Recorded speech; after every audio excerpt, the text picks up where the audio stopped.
I'm back with Yuna again from Locket, and we're going to be discussing design principles and the user experience. And specifically for Locket, what did you know you needed to get right for the user experience? I think because it's the lock screen, which is what you're so used to, your default experience. So we're basically changing that experience and saying that this is a new lock screen, and this is a real estate that you're swiping over 150 times per day. We need to make it very user-friendly.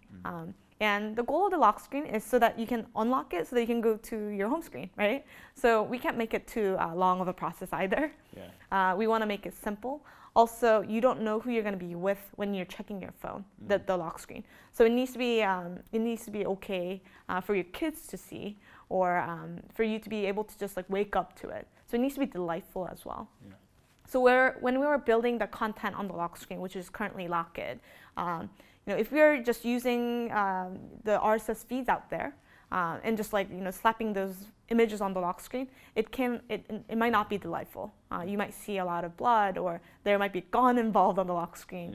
Yeah. So we had to start like from a manual place where we want to make sure each lock screen that we're delivering to our user is delightful and it's something that you want to wake up to, that you can see. But at the same time, we also need to deliver these like real content, which is like, hey, there's an earthquake coming up, so it cannot be like a smiley face. Yeah. Right? So how do you like walk the fine line? Also, on the lock screen interaction side, because you're unlocking your phone, and you have some users that are unlocking with the left hand versus right hand.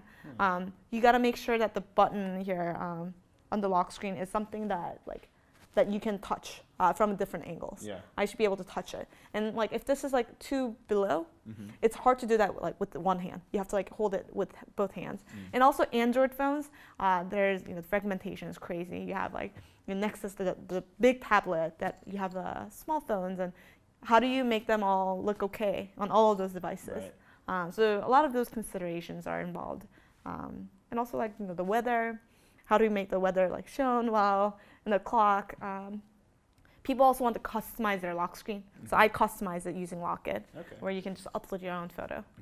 And are there any other sort of design principles? We talked a little bit about sort of knowing your customer when they're using the product, knowing that maybe there might be around other people. What other sort of design principles went into building Locket? Maybe in terms of like an aesthetic viewpoint or something like that? So when we were, like a few things that we were thinking about is like making it delightful. Like, is this something that you want to see on your lock screen every single time? Also, is it something that you feel comfortable sharing it with your niece or a kid that you have? We have a few like guidelines, as in like we have our own Locket brand guidelines where you're not allowed to use like red on the lock screen or blood, something like that. Yeah. I can't really think of one well, but we were always focusing on delightfulness on the lock screen.